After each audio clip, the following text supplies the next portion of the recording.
એવી આપ સૌને વિનંતીની સાથે અત્યારે આપણે આ સત્રને વિરામ આપીએ છીએ. બોલો સ્વામિનારાયણ. સ્વામી જોજો આ બાજુ વાળે સ્વામી તો પેલા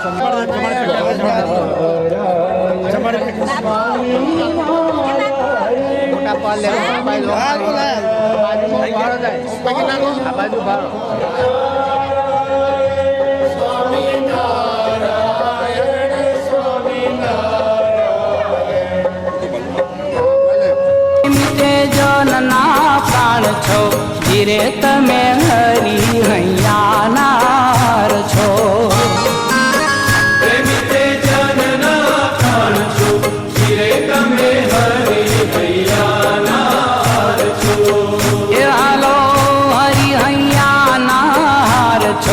ધીરે તમે હરી હૈયાનાર છો. હરિ હૈયાનાર છો, ધીરે તમે હરિ હૈયાનાર છો. મુક્તાનંદ કહે નર નાટકધારી. મુક્તાનંદ કહે નર નાટકધારી. મુક્તાનંદ કહે નર નાટકધારી.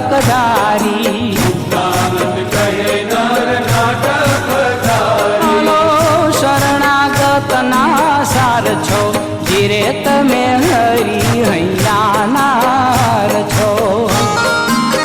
શરણાગતના સાર છો ધીરે તમે હરિ હૈયાનાર છો. એ જોને હરી હૈયાનાર છો ધીરે તમે હરી હૈયાનાર છો.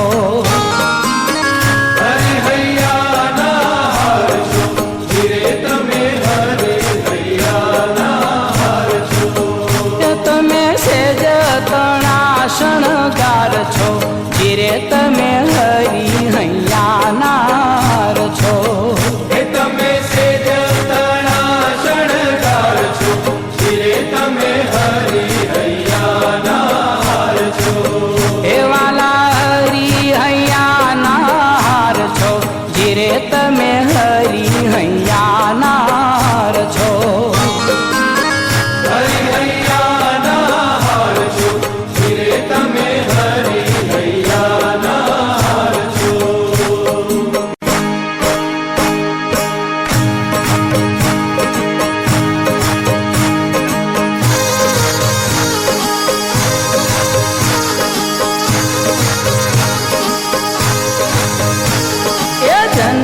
સુધારો રે હો મારો. જન્મ સુધાર્યો રે હો મારો. એ મળિયા નટવર નંદ દુલારો. મળિયા નટવર નંદ દુલારો. જન્મ સુધારો રે હો મારો. જન્મ સુધાર્યો રે હો મારો. કરુણાથી શેરે હો કીધી. ભવજળ બુડતા બાંધ્રહી લીધી. ભવજળ બુડતા બાંધ્રહી લીધી. જન્મ સુધારો રે હો મારો. જન્મ સુધાર્યો રે હો મારો. એ મુજ પર અઢળક રે હો ઢળિયા. મુજ પર અઢળક રે હો ઢળિયા. કરુણા કરી ઘર બેઠા મળિયા. કરુણા કરી ઘર બેઠા મળિયા. જન્મ સુધારો રે હો મારો.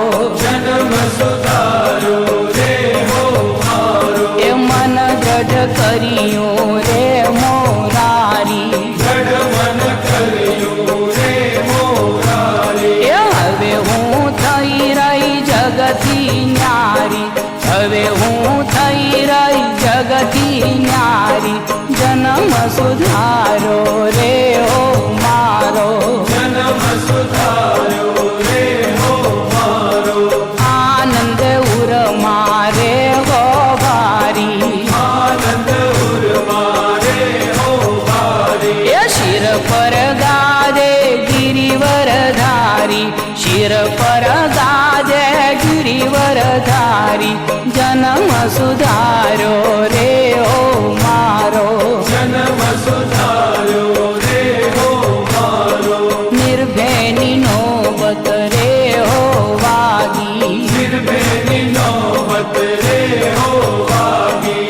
કહે મુક્તાનંદ ભ્રમણાભાગી, કહે મુક્તાનંદ ભ્રમણાભાગી, જન્મ સુધારો રે હો મારો, જન્મ સુધાર્યો રે હો મારો.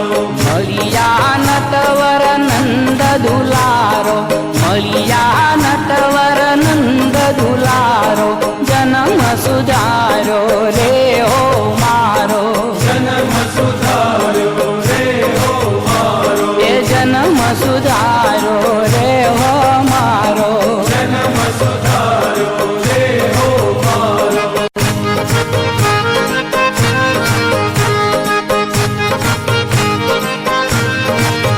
સ્વામી નારાયણ નારાયણ હરિ હરિ, સ્વામી નારાયણ નારાયણ હરિ હરિ. એ સ્વામી નારાયણ નારાયણ હરિ હરિ.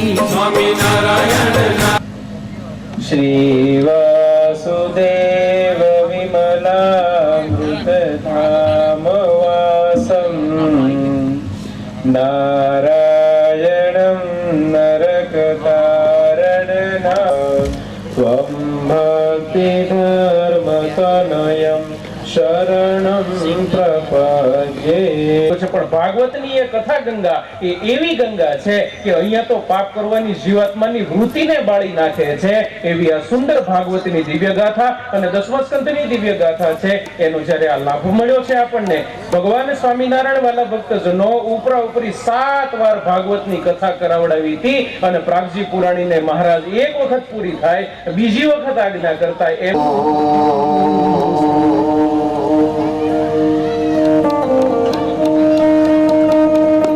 સ્વસ્તિ શ્રી ગણેશાય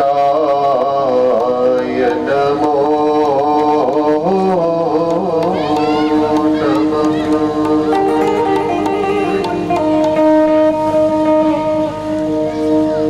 શ્રી સરસ્વત્યે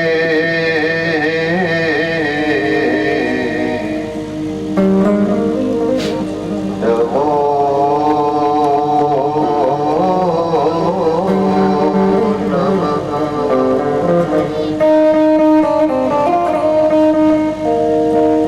શ્રી ગુરુચરણ કમલેભ્યો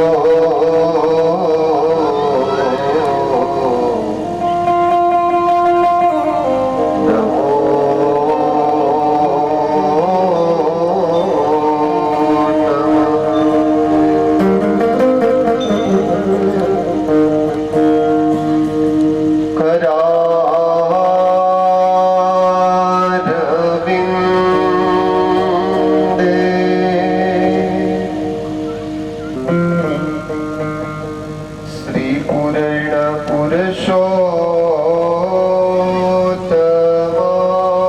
પુરુષોત્તમાય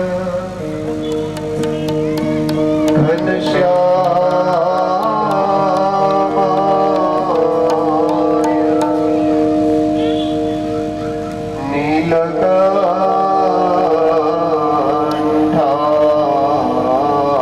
નીલકંઠાય શ્રી સહજાનંદ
વાલા લાગો છો મન મારી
સાથે મળી અને ભાગવતજીના 10મા સ્કંદની દિવ્ય યાત્રામાં જોડાવા માટે ઉત્સુક છીએ ત્યારે સમસ્ત આ દિવ્ય મહોત્સવ એમના મુખ્ય મનોરથી પરમ ભક્ત શ્રી બાબુભાઈ સોમાભાઈ પટેલ, પરમ ભક્ત શ્રી રણછોડભાઈ સોમાભાઈ પટેલ પોતાના જીવન પર્વ એની સ્મૃતિ આ પ્રસંગને એક નિમિત્ત બનાવી અક્ષર નિવાસી સોમાભાઈ દલાભાઈ પટેલ એમની દિવ્ય પુણ્ય સ્મૃતિમાં જ્યારે આ દિવ્ય ત્રિદિનાત્મક શ્રીમદ ભાગવત 10મા સ્કંદ એની દિવ્ય ગાથા એનું આયોજન થયું છે ત્યારે આ સમગ્ર મહોત્સવ જેમના આશીર્વાદથી આપણે ઉજવી રહ્યા છીએ એવા આપણા સૌના આદર્શ ગુરુવર્ય પૂજ્ય ભંડારી દાદા જાનકી વલ્લભદાસજી સ્વામી એમની કૃપા, એમના આશીર્વાદ આપણા સૌની વચ્ચે સતત જેમનું માર્ગદર્શન આપણને પૂર્ણ થઈ રહ્યું છે એવા ગુરુતુલ્ય પૂજ્ય મહંત સ્વામી ધર્મ સ્વરૂપદાસજી સ્વામી, વડીલ ગુરુતુલ્ય પૂજ્ય બળદેવ પ્રસાદ દાસજી સ્વામી, પૂજ્ય બાપુ સ્વામી છપૈયા યાત્રામાં જેઓ પગદંડી નીકળેલા છે એવા પૂજ્ય વાસુદેવ સ્વામી, શ્રીજી સ્વામી, ઉપસ્થિત પૂજ્ય ચૈતન્ય સ્વામી, પૂજ્ય આનંદ સ્વામી, આદરણીય મોહિત મંદિરના પાર્ષદવર્ય સમસ્ત આ મહોત્સવ આપણને જેમના માર્ગદર્શન આપણા સૌના લાડકવાયા એવા ગોવિંદ ભગત, એવા તાલીઓથી આપણે ગોવિંદ ભગતને સન્માનિત કરીએ. પહેલી વાર મને ગોવિંદ ભગતની મુલાકાત નાથદ્વારામાં થઈ બાપુ. હા હા, ઘણા વર્ષો પહેલા મને કહે કે જે દિવસથી પૂજ્ય ગુરુએ હાથ ઝાલ્યો એટલે ભંડારી દાદાએ મને કે મારું તો કામ થઈ ગયું. અને ભાઈ આ જગતમાં સંત જેનો હાથ ઝાલે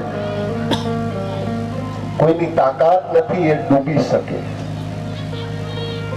સંત સર્જનહાર સુધી પહોંચાડવામાં બહુ મહત્વની ભૂમિકા ભજવતા હોય છે. જગતના કહેવાતા જીવોને એવું મહેસૂસ થતું હોય, એવું માલુમ પડતું હોય સંતની પાસે જવાથી શું મળે, કેમ કે આપણે બધા બેનિફિટ વાળા છે. બેનિફિટ નો પહેલો ફાયદો આપણે જોનારા છે. આપણને કંઈક પ્રાપ્ત થાય તો જવાય નહીં મણી કાકા? હા, આપણને શું બેનિફિટ મળે? જો કંઈક બેનિફિટ હોય તો જ સાધુ પાસે આવે ને લોકો. આ જગતમાં તમારે સર્જનહાર સુધી પહોંચવું હોય તો પેલા સંતનું સાનિધ્ય કેળવવું પડે છે. તો સમસ્ત આ કથા પારાયણ એની પાછળનો હેતુ એક તાત્પર્ય એવો અક્ષર નિવાસી સોમાભાઈ દયાલભાઈ પટેલ એમના બંને ચિરંજીવી એટલે પરમ ભક્ત શ્રી બાબુભાઈ અને રણછોડભાઈ બંને ભાઈઓનો એવો સંકલ્પ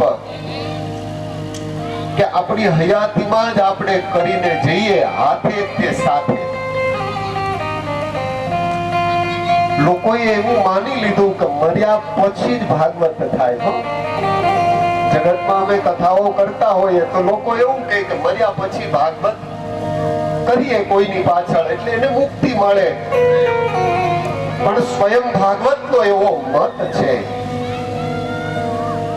જન્માંતરે ભવેત પુણ્યમ તદા ભાગવતમ લભેત, કે જેના કરોડો જન્મના પુણ્ય એક સાથે સુકૃત ઉદય થયા હોય એને આ ભાગવતના મંડપમાં આવવા મળે, એને ભાગવત સાંભળવા મળે અને એ જીવાત્મા ભાગવતનો આશય કરે એટલે એનું મન ભગવાનમાં જોડાય છે.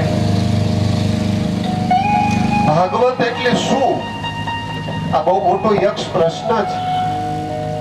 ભાગવત એટલે શું? શા માટે સાંભળવી જોઈએ આ કથા? તો જેમાં ભક્તોના ચરિત્ર છે એ ભાગવત. ભગવાનને પૂછવામાં આવ્યું કે પ્રભુ તમે ક્યાં વસો છો? ભગવાને કહ્યું કે નારદ હું તો ભક્તના હૃદયમાં છું. હવે તમે મને કહો આ જગતમાં એવું એક પણ અણુ પણ બતાવો કે જેમાં ભગવાન ન હોય. એક અણુ એ પણ ભગવાન વિહોણું નથી. અણુ, તસરેણુ, પરમાણુ. તો આપણને પ્રશ્ન એ થાય કે હર કોઈના હૃદયમાં સાક્ષી રૂપે જો ભગવાન હોય તો આખું જગત સુધરી જવું જોઈએ, આ ગુનાખોરી બંધ થઈ જવી જોઈએ. પરમાત્મા હરેકના હૃદયમાં છે પણ સાક્ષી રૂપે ભગવાન યોંતઃ પ્રવિશ્યતિ એટલે હર કોઈના હૃદયમાં એ ભગવાન સાક્ષી રૂપે છે. સૂર્ય અને ચંદ્ર એનો ટાઈમ થાય એટલે એ અસ્ત અને ઉદય થાય. અમેરિકામાં એક વાર, બે વાર ને ત્રીજી વાર 10 મિનિટ જો વ્યક્તિ 3 વાર મોડો પડે એટલે પછી એનો જે ઓનર હોય ને એવું કહે કે ભાઈ કાલથી તમે ઘરે રહેજો, અહીંયા કાંઈ કામ નથી. કેટલી સરસ મજાની વ્યવસ્થા આપણે અહીંયા ગોઠવી. પત્રિકામાં ટાઈમ લખ્યો છે કે 7:30 વાગ્યાથી લઈ 10:30 સુધી ભાગવતના આશય કરવા માટે આપ સૌ પધારજો એવું યજમાનોએ આપ સૌને આમંત્રણ પાઠવ્યું. તમારે માત્ર 2 કામ કરવાના છે,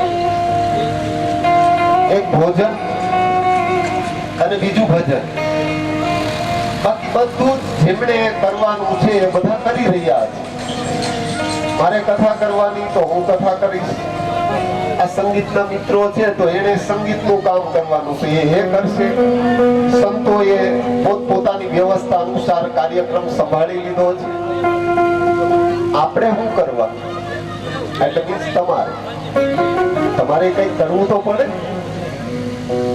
તો તમારે માત્ર ને માત્ર મન જે તમારું છે.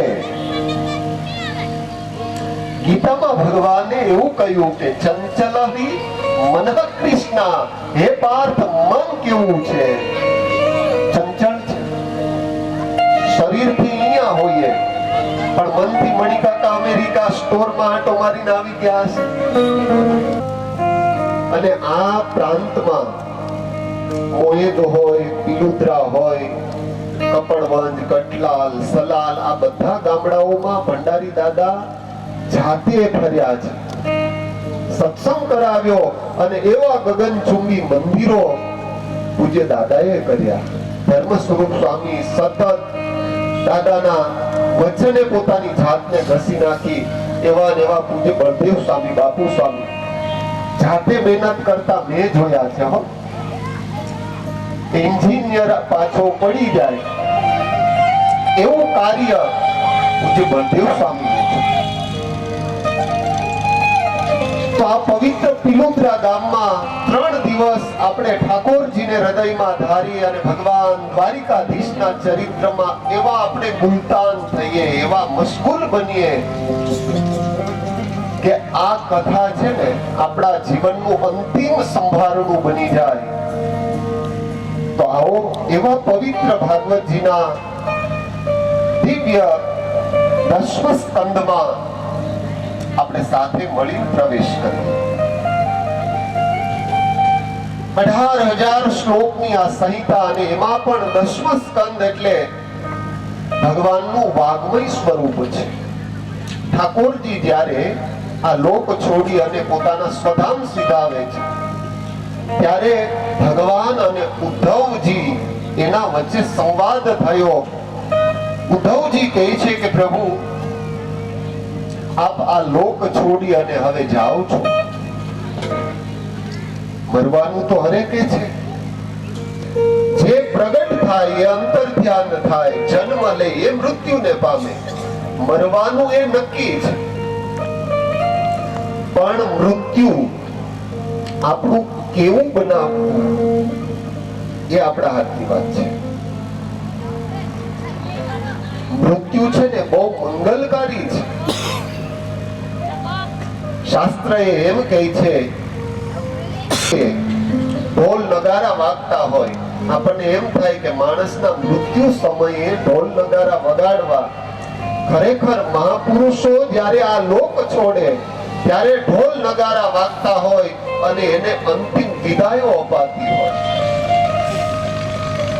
આ જગતમાં જ્યારે જીવ આવે છે ત્યારે રડતા આવે છે, જાય ત્યારે હસતા હસતા જતા હોય અને જગતને રડાવી અને મહાપુરુષ આ લોક છોડી ભગવત ધામમાં જતા હોય કે મારું કરવાનું કાર્ય એમને સમાપ્ત કર્યું, હવે તમારા હવાલે, અબ તમારે હવાલે વતન સાથીઓ. આ રીતે મહાપુરુષો આ લોકમાં પધારતા હોય છે. તો ભાગવતજીના એ દિવ્ય સંવાદમાં એ વાત બતાવવામાં આવી. ઉદ્ધવજીએ ભગવાન દ્વારિકાધીશને બે હાથ જોડીને પૂછ્યું છે કે મહારાજ, પ્રભાસના એ પવિત્ર પીપળા ઉપર પગની આંટી ચડાવી અને બિરાજેલા મારા ઠાકોરજી એને ઉદ્ધવજી એવો પ્રશ્ન કરે છે, ભગવાન આપ તો હવે આ લોક છોડી આપના સ્વધામમાં સિધાઓ છો, તો પ્રભુ અમે કોના આશરે જીવીએ? ત્યારે ભગવાન કૃષ્ણએ એવું બોલ્યા છે કે હે ઉદ્ધવ, હું આ લોકમાંથી ક્યાંય જવાનો જ નથી, હું અંતર ધ્યાન થાઉં છું. પરંતુ હે ઉદ્ધવ, મારું વાગ્મય સ્વરૂપ એટલે ભાગ સ્વયં દ્વારિકાધીશને તમે મસ્તક ઉપર ધારણ કર્યા છે. ભગવાન ક્યાંય ગયા નથી, આ ભાગવતજીમાં રહ્યા છે. એટલે તો આપણે ના કે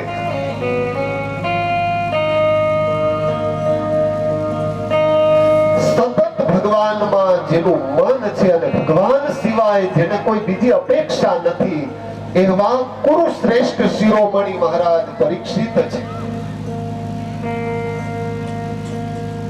એ ભગવાનના પરમ એકાંતિક ભક્ત મહારાજ પરીક્ષિતજી એવું કહે છે કે હે ભગવાન, કથિતો વંશ વિસ્તારો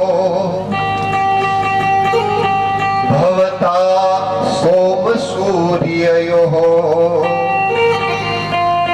રાજ્ઞામ ચોભય વંશાનાં ચરિતં પરમાદભુતં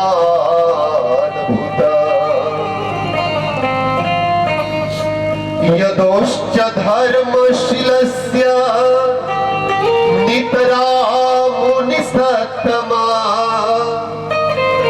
તત્રોંશેનાવર્ણિતસ્ય વિષ્ણોર્વીર્યાણિ શંસનઃ. હે ભગવાન, આપે મને બહુ ભગવત ભક્ત જાણી, આપનો પરમ શિષ્ય જાણી, આજ સુધી ભગવાનની એક એક કથા બહુ વિસ્તારથી તમે મને કહી છે. ઓધવજી ચાલો વિદુર ઘેર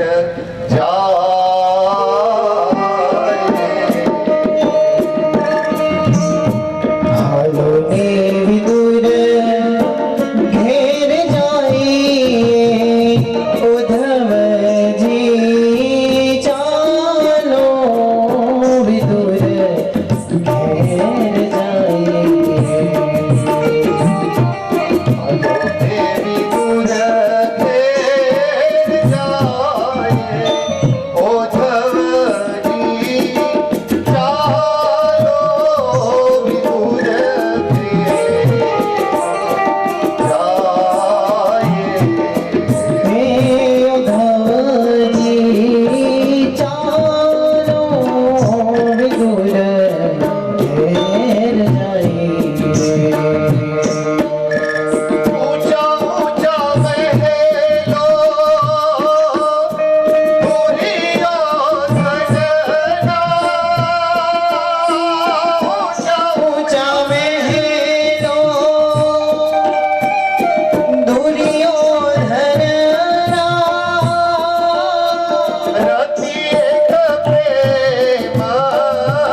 ભગવાન જો કરોડોપતિ જ હોય તો વિદુરની ઝૂંપડીએ જઈ અને ભગવાન ખાવાની માંગણી ન કરે.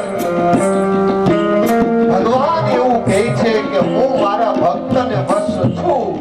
જે મને બોલાવે, જે મને ભજે, મારું મન કર્મ વચને જેણે આરાધના કરી, મારું ચિંતન કર્યું, ભગવાન એવું કહે છે કે હું એને વશ થાઉં છું એમાં કોઈ સંદેહ નથી. આજ એવી જ પરિસ્થિતિ કુરુશ્રેષ્ઠ મહારાજ પરીક્ષિતની છે. પરીક્ષિતજીએ કહ્યું છે કે ભગવાન તમે મને એ કથા કહો. આજ સુધી તમે મને સૂર્ય વંશની એટલે જે કુળમાં ભગવાન રામ પધાર્યા એ કથા તો કહી. નવમ સ્કંધના અંત ભાગમાં ચંદ્ર વંશનું પણ વર્ણન કર્યું. હે મહારાજ, હવે મારે એ કથા સાંભળવી છે કે જે કુળમાં સ્વયં ભગવાન બાળક બનીને આવ્યા છે. આ પિલુદ્રા ગામને કોઈ ઓળખતું નહોતું. મેં હમણાં પ્રારંભમાં મેં વાત કરી કે આ પિલુદ્રા ગામ એ તો નામ પણ મેં પહેલી વાર સાંભળ્યું. આ ગામ એમાં એક ભગવાનના ભક્તનો જન્મ થયો. એક મહાપુરુષ આવ્યા, એના યોગમાં એક ભગવાનનો ભક્ત આવ્યો. આજે આખા એ પિલુદ્રા વિશ્વના છેડા સુધી પહોંચી ગયું કે નહીં? દિવાસળી એક જ હોય, પણ કેટલા મોટા કપાસના ગંજ ખડક્યા હોય એને ખાલી એક દિવાસળી અડાડો પછી જોવો કાર્યક્રમ. એમ મહાપુરુષ જ્યારે આ જગતમાં આવે, મહાપુરુષનો હેતુ એવો હોય કે એક જ જીવ સત્સંગમાં આવે, સંતના યોગમાં આવે, આખા એ ગામમાં કૃષ્ણ ભક્તિનો પ્રચાર પ્રસાર થઈ જાય કે નહીં? આખું ગામ ભગવદીય થઈ જાય. નાના બાળકોના આજે સન્માન થયા. તમે જોજો ભગવાનની કેવી મોટી કૃપા. આપણે માત્ર ને માત્ર ખાલી ભગવાનની કથા જ નથી કરતા, અહીંયા આત્માનું તો શ્રેય કરીએ છીએ, પણ આ જગતના જીવતા જે જીવાત્માઓ છે એવા મંદ બુદ્ધિના બાળકો એના સન્માન થયા. એવી પરિસ્થિતિમાં જેઓ રહ્યા છે એવા લોકોના સન્માન થયા. બંને ભાઈઓનો શુભ સંકલ્પ, ભાઈ શ્રી બાબુભાઈ હોય કે પરમ ભક્ત શ્રી રણછોડભાઈ હોય, આ બંને ભાઈઓનો અંતરનો એક એવો સંકલ્પ કે આપણે હાથે તે સાથે, આપણે જાતે જ બધું કરીને જઈએ એટલે પછી કોઈ કાર્યક્રમ બાકી રહેવો જોઈએ નહીં. આ શરીર છે ને એનો કોઈ નિર્ધાર નથી. અત્યારે આપણે બધા જોડે બેઠા છીએ, એક સેકન્ડ પછી શું થવાનું છે હું કે તમે કઈ જાણી શકતા નથી. છતાં પણ આપણને સૌને અંતરથી એવી ઈચ્છા રહે કે હાથ પેઢી ખાય એટલું આપણે ભેગું કરીને જઈએ. કોને ખબર છે કે તમારી આવનારી પેઢી જે છે એ તમે આપ્યું એ હાંચવી રાખશે? ખ્યાલ છે તમને કોઈને? શાસ્ત્ર એવું કહે છે કે 6 વસ્તુ એ વિધાતાના હાથમાં છે. 6 વસ્તુ એ વિધાતાના હાથમાં છે, આપણા હાથમાં નથી. એક જન્મ મૃત્યુ, લાભ અને હાનિ, સુખ અને દુઃખ, આ વિધાતાના હાથમાં છે.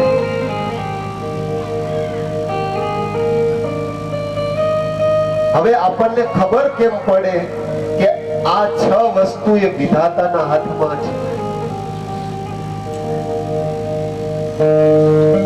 એક નવા બેનના લગ્ન થયા. નવા લગ્ન થાય એટલે વરઘોડિયાઓને તો આનંદ જ હોય, નવા નવા પરણ્યા હોય. અને અત્યારે તો લગભગ NRI ની પરણવાની સીઝન ચાલતી હોય. સવારે હું આવ્યો, માંડવો જોઈ ગયો, અમે ગાડી ત્યાં ઘુસાડી. મેં કીધું એલા ભાઈ આ કથાનો નથી, આ તો લગ્નનો છે. પરણીને સારી રીતે ઘરે આવ્યા. 2, 4, 5 મહિનાનો સમય પસાર થયો. એમાં બરાબર બન્યું એવું કે કઠલાલમાં કોઈ ધામમાં ગયું, અહીંયા નહીં, કઠલાલમાં. એટલે આ પરિવારના સદસ્યો કોઈ કઠલાલમાં હતા. એટલે અહીંથી જે પરણીને આવી એ વહુના સાસુ હતા ને, એ સાસુએ વહુને કહ્યું કે જો બેટા આજે મારે છે ને બેસણામાં જવાનું છે. એટલે ઓલી તેજોરીમાં જે વ્હાઈટ સાડી છે ને એ મારે પહેરવાની છે. કે કઈ વાંધો નહીં મમ્મી, તમ તારે હમણાં તૈયારી કરી દઉં બધી. એટલે આ વહુએ વિચાર કર્યો કે મમ્મીને બેસણામાં જવું છે તો થોડીક સાડીની ઇસ્ત્રી કરીને બધું આમ ટકાટક કરી દઉં એટલે મમ્મીને મજા આવે ને. હવે ઇસ્ત્રી લઈ સાડીને ઇસ્ત્રી મારતા હતા ત્યાં એમાં એની મમ્મીનો ફોન આવ્યો કે હા હાલો. એ બેન વાત કરવામાં બોલી, ઇસ્ત્રી એમને ચાલુ એટલે હોહરવી નીકળી ગઈ, સાડીની હોહરવી વહી ગઈ. ફોન પૂરો થયો, આવ્યા જોયું ત્યાં તો હોહરવું આમ જોવે ત્યાં તો દર્શન થાય નીચે ટેબલ નું. કે હવે શું કરવું? પણ આ બેન હતા લગભગ પીલુદરાના તો નતા, આપણે બાજુનું ગામ મોયે જ ના હતા માની લો. કેમ કે હજી બાપુ આપણે અહીંયા 3 દિવસ રહેવાનું. આ હવે વિચાર કર્યો કે કઈ વાંધો નહીં, જે થયું એ તો થઈ ગયું. પણ હતી બહુ બુદ્ધિશાળી, સારી ભણેલી હતી. એટલે એને તિજોરીમાં બીજી સફેદ સાડી પડી હતી, આ સાડી હોહરવું જે કાણું પડી ગયું ને એના માપના પીસ કાઢ્યા. અને આ સાડી જે બળેલી સાડી હતી એને સાંધી અને મસ્ત કરી દીધી. પણ આમ શરીરમાં થોડી કંપારી આવે. એના સાસુને જોયા એટલે બહુ તો ધ્રુજવા માંડી. કેમ કે સાસુ થાય ને એટલે એમાં સિંહણનો અવતાર આવે. એટલે એના સાસુએ કહ્યું કે બેટા શા માટે આટલી બધી ગભરાઈ છે, શું જોઈએ છે, કઈ તારે કઈ ચિંતા છે? કે ના મમ્મી એવું કઈ નથી, પણ હું ઇસ્ત્રી કરતી એમાં મમ્મીનો ફોન આવ્યો તો સાડી થોડીક બળી ગઈ એવું બોલ્યા. ત્યાં સાસુ કે કાંઈ ચિંતા કરમાં, તિજોરીમાં બીજી છે ને કે એ હું પહેરી લઈશ. આ વહુ કે એને તો મેં કાપી નાને ચોટાડી. આ જગતમાં આવું છે ભાઈ. એક સાંધો ત્યાં 13 તૂટે એવા આવા ત્રસ્ત જગતમાં મારે તમારે કલ્યાણ જોઈએ છે, મારે તમારે ભગવાન મેળવવા છે. તો આપણે શું ઉપાય કરીએ તો આપણને ભગવાન મળે? માટે ભાગવતજીનો 10મો સ્કંદે એવું કહે છે કે ઓછી મહેનતે તમને ભગવાન મળી જાય એવો સરસ ઉપાય અમે તમને આપીએ. તો મહારાજ પરીક્ષિતજીને ભગવત કથાનું દિવ્ય દાન આપતા ભગવાન શ્રી સુખદેવજી મહારાજ કહે છે કે હે રાજા, તને ભૂખ લાગી હોય, તરસ લાગી હોય, તારે ઊભું થવું હોય. ભગવાન મારી ભૂખ પણ મટી ગઈ, મારી પ્યાસ જતી રહી છે. હવે મને માત્ર ને માત્ર એક જ કામના છે કે મારે ભગવાન જોઈએ છે. મહારાજ તમે મને એ કથા કહો કે જે કુળમાં સ્વયં ઠાકોરજીનું પ્રાગટ્ય થયું. બોલો, એક ભગવાન એના ભક્ત જે કુળમાં અવતરણ કરે, ભગવાનનો ભક્ત પણ જે કુળમાં જન્મ લે એની 71 પેઢીઓ જો તરી જતી હોય તો તમે કલ્પના તો કરો કે મારો ઠાકોરજી જે કુળમાં જન્મ્યો હોય એ કુળના તો હું શું વખાણ કરું, શું વખાણ કરું. પણ છતાં મહાપુરુષોએ એવી નોંધ લીધી કે આ જગતમાં ભગવાન આવે ને ભાઈ, તો એ ભગવાન આપણી સાથે હોય, પણ જો સદગુરુનો સંગાત ન હોય તો એ ભગવાન છે આપણે એને ઓળખી પણ શકતા નથી. હે માનવ વિશ્વાસ કરી લે, સમય બની સમજાવું છું. હે માનવ વિશ્વાસ કરી લે, સમય બની સમજાવું છું. આ દુનિયામાં ઈચ્છાથી અવતાર ધરી આવું છું. આ દુનિયામાં ઈચ્છાથી અવતાર ધરીને હું આવું છું. આ દુનિયામાં ભગવાન આવે, ભગવાન આવે એટલે આ લોક એ મૃત્યુ લોક છે. ભગવાન પણ મનુષ્ય જેવા ચરિત્ર કરે, મહાપુરુષો આવે એટલે એ પણ મનુષ્ય જેવા ચરિત્ર કરે. કઈ ભગવાન આવે તો એ પોતાનું સામર્થ્ય આ જગતમાં બધું પ્રકાશિત ન કરે, નહીતર તો આ જગતના જીવને ભગવાનનો સમાસ ન થાય. ભગવાન આવે એટલે આપણા જેવા જ ભગવાન બનીને આવે છે. આપણી જેમ જ એ જમતા મળે. મમ્મીને કહું કે મેં ઇસ્ત્રી મારી સાડી તૈયાર કરી રાખી છે, એટલે મમ્મી એમ કહે કે વાહ મારી વહુ બહુ ડાય. પણ ડાપણ થઈ ગયું. યશ અપયશ મળવો જોઈતો હતો, યશ, પણ એની જગ્યાએ અપયશ મળ્યો, જશ નો મળ્યો. આપણે કહીએ ને કે ભાઈ અમે જે કઈ ધંધો કરીએ ને એમાં જશ નથી મળતો, અમને બેનિફિટ નથી થતો. એટલે કાલે જ આવી જાય. કોરોના કાળમાં ખરેખર આજે જે આપણે જીવીએ છીએ ને, ઈશ્વરની બહુ મોટી કૃપા બની. આપણને કોવિડ ન થયો અને માનો થયો તો પણ આપણે બચી ગયા, નહીતર ખોળના ભાવમાં જતા રહ્યા હોત તો કીટમાં પેક કરીને ગોદો મારીને આપણને હળગાવી નાખે. બોલો, કોવિડમાં આપણને ખ્યાલ આવ્યો કે કોણ કોનું છે. સગો દીકરો બાપની બોડીને ટચ ના કરે, આનાથી મોટી ભૂંડી પરિસ્થિતિ સમાજની કઈ કહેવાય.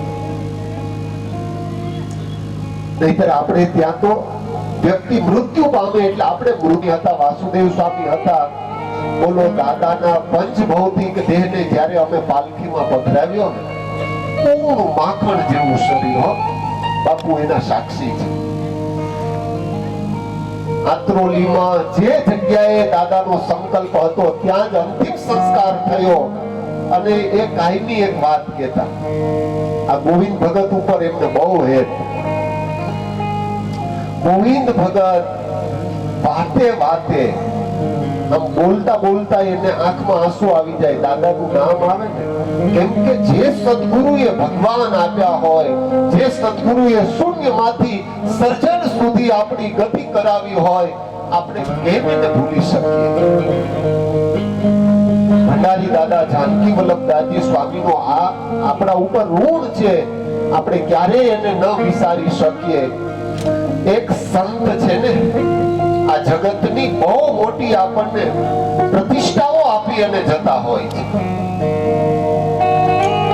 સુખી થાય માટે પૃથ્વી ઉપર એવી કૃપા કરો તમે. બ્રહ્માજી કહે કે જો ભાઈ બધાની વ્યવસ્થા જાળવવી એ મારા હાથમાં છે.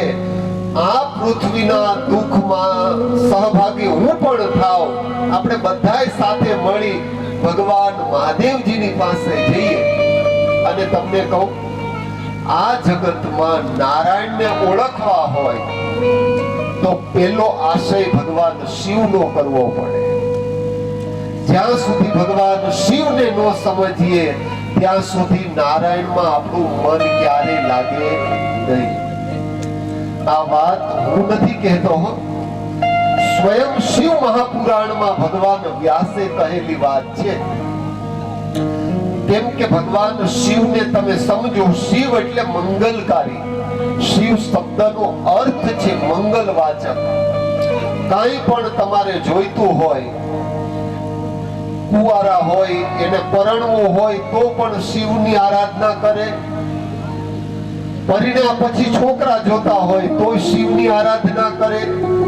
આ જગતના વૈભવ જોઈતા હોય તો પણ ભગવાન શિવનો આશ્રય તમે કરો. અને તમારે નારાયણની પ્રાપ્તિ કરવી હોય, તમારે મોક્ષ જોઈતો હોય તો પણ તમારે શિવ તત્વ સમજવું પડે. પછી જ તમને ભગવાન નારાયણમાં પ્રેમ થાય. કોઈ એમ કે અમારે શિવ તત્વને નથી જાણવું અને ડાયરેક્ટ નારાયણની પ્રાપ્તિ કરવી છે તો પણ અસંભવ છે. એટલે વાસ્તે ભગવાન સ્વામિનારાયણે 5 દેવને પૂજ્યપણે માનવા એવી તમને મને આજ્ઞા કરી છે. અને મહારાજે પોતે પોતાના વરદ હસ્તે વિશ્વનું સર્વપ્રથમ મંદિર જ્યારે કાલુપુરમાં નરનારાયણ દેવનું બનાવ્યું, ત્યાં બાજુમાં પંચમુખી મહાદેવજી આજે પણ આપણને દર્શન આપે છે. આ સ્વામિનારાયણ ભગવાન એટલે અખિલ બ્રહ્માંડના માલિક. એ ભગવાને જો પોતાના વરદ હસ્તે ભગવાન શિવની સ્થાપના કરી હોય, એની પૂજા કરી હોય, એ ભગવાન શિવનો અભિષેક કર્યો હોય, આ જગતમાં લક્ષ્મી તમારે જો જોઈતા હોય, મની પૈસા જોઈતા હોય, તમે ભગવાન શિવનું જે લિંગ હોય, શિવ મહાપુરાણમાં લખાયેલી કથા તમને કહું છું. તમારે લક્ષ્મીની આવશ્યકતા હોય તો શિવલિંગ જે હોય એના ઉપર એકદમ ઠંડા જળથી તમે શિવનો અભિષેક કરો. 6 મહિના તમે એ પ્રમાણે કાર્યક્રમ કરો એટલે આ જગતની સંપત્તિ એ તમને પ્રાપ્ત થાય. આવું શિવ મહાપુરાણમાં ભગવાન વ્યાસનું મંતવ્ય છે. પછી કોઈક સિદ્ધિઓ જોઈતી હોય, તમારે કંઈક જોઈતું હોય તો તમે એ પ્રમાણે શિવની આરાધના કરો તો એ પ્રમાણે તમને એ પ્રમાણેનું ફળ મળે. એમને કહે છે કે હે પ્રભુ, આ પૃથ્વીનું દુઃખ દૂર થાય એવી કૃપા કરો. ત્યારે ભગવાન શિવ એવું બોલ્યા છે કે આ જગતમાં એવું એક સ્થાન બતાવો કે જ્યાં ભગવાન ન હોય.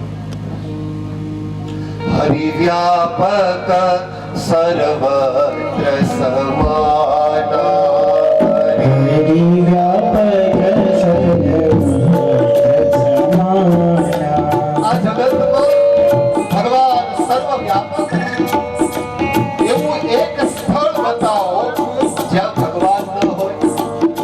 એવું એક તત્વ બતાવો જ્યાં ભગવાન ન હોય. હરિ વ્યાપક સર્વત્ર સમાન, હરિ વ્યાપક સર્વત્ર સમાન. પ્રેમ તે પ્રગટ હોઈ મેં જાના, પ્રેમથી પ્રગટ હોઈ મેં જાના.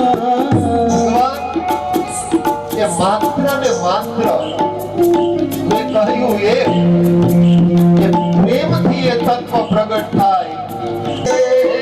દ્વારિકાનો નાથ મારો રાજા રણ છોડ છે, એણે મને માયા લગાડી દે. દ્વારિકાનો નાથ મારો રાજા રણ છોડ છે, એણે મને માયા લગાડી રે.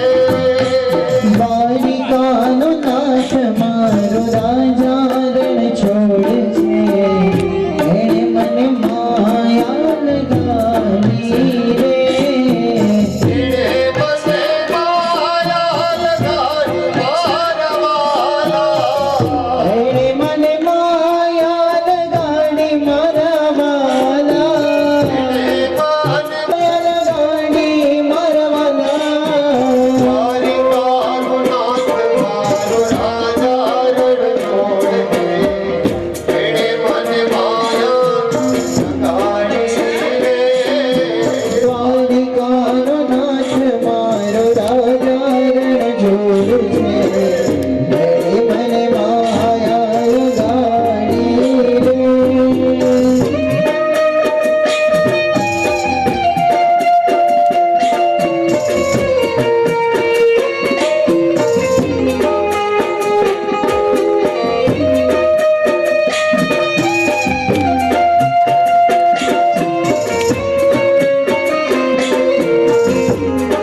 આપ મને એ કહો કે આ જગતમાં પરમાત્મા પધારે, આપણે ભગવાનને લઈ આવવા છે. ભગવાન આવે ને પછી ધામધૂમીથી આપણે ફરી પાછા બહુ એ નૃત્યમાં જોડાશું. આ તો દ્વારિકાની યાદ આવી એટલે તમને એક ઝલક બતાવી દીધી ખાલી ભાઈ. મહારાજ પરીક્ષિતજીના પૂછાયેલા પ્રશ્નોનો પ્રત્યુત્તર આપતા ભગવાન શ્રી સુખદેવજી મહારાજ, એટલે તો તને ભગવાન સંબંધી કથા સાંભળવા મજા આવે છે. નો લોકો જેઠાલાલ જોવા જતા રે ભાઈ, પણ અહીંયા અત્યારે બધા ભેગા થઈને આપણે આવ્યા છીએ, તમે બધા બેઠા છો, તો એ ભગવાનની કથામાં કઈક રસ હોય તો તમને મજા આવે. નવ રસ છે. કવિ કાલિદાસજીએ નીતિ શતકમાં આ નવે રસોનું વર્ણન કર્યું છે.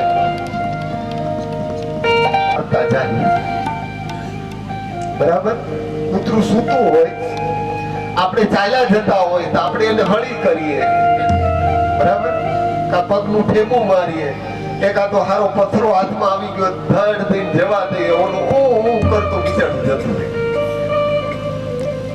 પછી એ જ કૂતરું માની લો એના બચ્ચાને જન્મ આપ્યો હોય, પછી જો એ કાર્યક્રમ તમે રાખો તો એ તમને આવીને બટકું ભરી જાય, પછી હોસ્પિટલના ધક્કા શરૂ થઈ જાય. હવે એનામાં ભગવાન તો છે જ કે ભાઈ તમે કઈ ભગવાનની માળા પૂજા, ભગવાનનું ભજન, માતાજીની સ્તુતિ કઈ કરો છો કે નહીં? એટલે કે સ્વામી એ તો હવે બધું તમારે કરવાનું હોય ને, અમારે શું હોય, બિઝનેસ માંથી નવરા પડીએ તો કરીએ, સ્ટોરો માંથી નવરા પડતા નથી, સ્ટોરમાં એમ્પ્લોય નથી એટલે પૂજા કરતા નથી. જો ભાઈ આ જગતમાં તમને કહું, આપણે નહોતા, આપણે હતા નહીં તોય આ જગત ચાલશે. આપણે છીએ તોય ચાલે છે ને, આપણે નહીં હોઈએ તો પણ ચાલશે. અમથાર લોકો રાજી થશે, ખારું ઝાડ પડ્યું જગ્યા આપ્યા, પણ છતાંય માણસની કેટલી બેદરકારી. જે ખાવાનું છે એ ખાતો નથી, જે પીવાનું છે એ પીતો નથી, નથી ખાવાનું નથી પીવાનું, ત્યાં જઈને વળગ્યો છે. ત્યારે ભગવાનને પસ્તાવો થાય કે આહા, પશુ ઘડતા નર ઘડ્યો, ન ઘડ્યા સિંહ ને પૂછ. ભગવાન કે ખરેખર આને માણસ બનાવ્યો ને એ જ મારી મોટી ભૂલ થઈ. આ બે જણા જતા હતા પિલુદ્રા ગામના, તો લગભગ નહોતા, કોઈ જ ના હતા. બે જણા જતા જતા આમ વિચાર કરે કે આ ભગવાનની કે હું હવે એની વાત કરીએ. એક જણો ડાયો હતો, એ કે જોને કેટલી સરસ મજાની એ મોટી મસ્ત નાળિયેરી બનાવી ને કેવા મસ્ત નાળિયેર બનાવ્યા અને ત્યાં પાણી ચડાવ્યું. લ્યો હે, નાળિયેરી ઉપર લીલા નાળિયેર આવે, એને આપણે તોડીએ, એનું પાણી પીએ, કેટલું પૌષ્ટિક. કેવી ભગવાનની કરુણા. એક જણો કે હું કરુણા, એને તો દઈ નાખી કે કા કે ઓલા નાના નાના લીંબુ ક્યાં લટકાવ્યા, આટલા મોટા તરબૂચ હેઠા મૂક્યા. હવે આવી વાત કરતા કરતા એ લોકો આગળ જતા હતા, ત્યાં તાડનું ઝાડ આવ્યું. તાડના ઝાડમાં હોકા થાય. તમે હોકો જોયો? જોયો? લાલ કલર નો અને બહુ કઠણ હોય, આપણે ખાઈ તો આપણા દાંત જ બહાર આવી જાય. લાલ ઉપરની છાલ હોય, એને તમે ખોલો એટલે અંદરથી પીળો ગર્ભ નીકળે. ચપાતી એને તમે ખાઓ પછી એટલો ટેસ્ટી લાગે. અમુક વિસ્તારમાં એ થાય છે. બરાબર આ લોકો ચાલ્યા જતા હતા, એમાંથી જે ભગવાનનો વાંક કાઢ્યો ને જેને, એના ઉપર હોકો પડ્યો. અલા કપાળ હોજી. પછી આમ ચોળતો ચોળતો કે હારું ખરેખર આ ભગવાને